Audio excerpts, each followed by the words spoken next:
Salam, selamat pagi bagi kita semuanya. Sebelum kita melakukan aktivitas kita, mari kita berdoa. Terpujilah namamu ya Tuhan Allah Bapa kami di sorga. Satu malam lamanya Engkau sudah menjaga, melindungi kami. Hingga pagi ini Engkau sudah membangunkan kami. Kami akan berjalan melewati hari ini. Kami mohon pimpinan-Mu Bapa yang akan meneguhkan dan menguatkan kami melewati sepanjang hari ini, terlebih melalui firman-Mu yang akan kami dengarkan. Terima kasih Bapa. Ini doa dan permohonan kami yang kami naikkan melalui putra-Mu Yesus Kristus, Tuhan dan Juru Selamat kami yang hidup. Amin. Saudara yang dikasihi oleh Tuhan kita Yesus Kristus, firman Tuhan yang jadi renungan pada pagi hari ini terambil dari Filipi pasal yang ketiga, ayatnya yang ke-20. Demikian firman Tuhan. Sebab kewargaan kita terdapat di dalam surga, dan dari situ juga kita akan menantikan Tuhan Yesus Kristus sebagai juru selamat kita. Salam, selamat pagi bagi kita. Kembali kita bersyukur atas hari yang Tuhan berikan bagi kita, atas kehidupan yang Tuhan berikan bagi kita. Mari kita menjalani hari ini dengan kekuatan yang datangnya daripada Tuhan kita, sebagaimana tadi kita sudah dengarkan lewat firman Tuhan, di mana Rasul Paulus membawa jemaat kepada suatu perspektif atau sudut pandang, sehingga melalui sudut pandang membuat seseorang bisa terus bertahan, berjuang di dalam kehidupan ini. Perspektif atau sudut pandang itulah yang meneguhkan kita, menguatkan kita, membuat seseorang itu mampu bertahan, mampu berjuang, dan terus berpengharapan. Sama seperti seorang pemahat batu yang besar, batu yang belum berbentuk, tapi sedikit demi sedikit ia pahat dan ia lakukan dengan bekerja keras pekerjaan pahatannya itu, sehingga pada akhirnya menghasilkan suatu karya yang indah, yakni sebuah patung.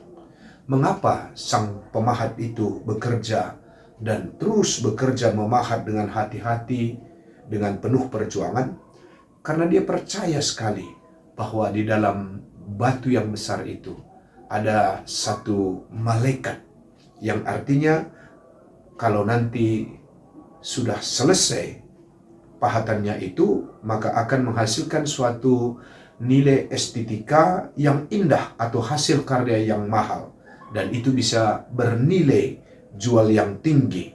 Ya, karena itu sekalipun ya berat, susah, sang pemahat itu terus melakukannya dengan tekun dan sabar. Ya, itulah sudut pandang.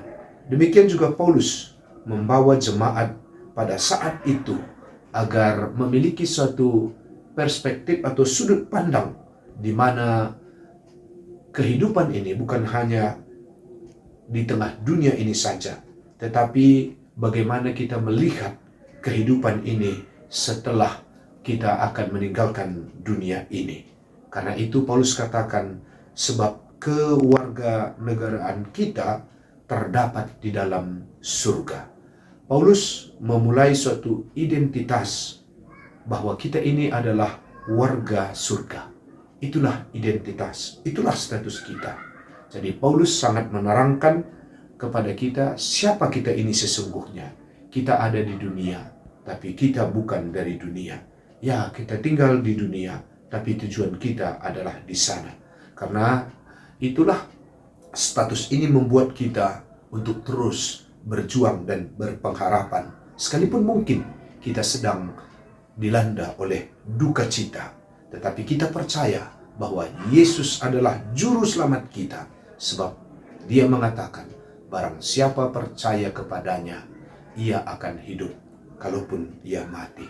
Kita mengingat bagaimana kisah penginjil D.L. Moody ketika dia menghadapi duka cita, kematian saudaranya, kematian istrinya, bahkan anak-anaknya. D.L. Moody mengatakan bahwa saudaraku ada di surga. D.L. Moody mengatakan bahwa istriku yang sudah duluan meninggalkan dunia ini mengatakan dia ada di sana, bahkan anak-anaknya. Dan pada akhirnya D.L. Moody mengatakan, aku juga akan nanti ke sana. Dia sadar dan tahu bahwa dia itu adalah kewarganegaraannya ada di surga. Ya, itulah suatu pengharapan dan juga suatu pegangan bagi kita sebagai orang yang percaya, sehingga kita terus berjuang dan berpengharapan di tengah-tengah dunia ini. Hanya saja sebelum kita ke sana, tadi diingatkan di sini bahwa kita semua akan menanti kedatangan Kristus. Karena itu ada tugas dan tanggung jawab kita, bukan hanya berdoa, bernyanyi, tapi kita juga bekerja. Sebagaimana Luther katakan, anggaplah besok kita akan mati, tapi tanamlah anggurmu, kebunmu. Yang artinya sambil menanti kedatangannya yang kedua kali, kita juga terus bekerja dan berusaha. Itulah tanda atau sikap sebagai warga negara yang baik. Jadi sekali lagi kita diingatkan, kita ini mempunyai double citizenship. Sebagai warga negara di dunia ini, tetapi kita juga warga negara kerajaan surga. Tuhan meneguhkan dan menguatkan kita untuk menjalani kehidupan kita di sepanjang hari ini. Tuhan memberkati. Mari kita berdoa. Bapa kami yang di surga, kami bersyukur kepadamu. Kuatkan dan teguhkan kami Bapa, agar kami memiliki sikap sebagaimana warga negara yang baik di tengah-tengah dunia dan juga di tengah kerajaan surga. Biarlah Bapa, kami terus punya pengharapan berjuang dalam dunia ini sekalipun kami ada dalam duka, karena kami percaya Bapa punya sudut pandang perspektif bahwa kami ini adalah warga kerajaan surga. Karena itu Bapa, sambil menanti kedatangan-Mu yang kedua kali, kami terus Bapa melakukan apa yang Tuhan kehendaki.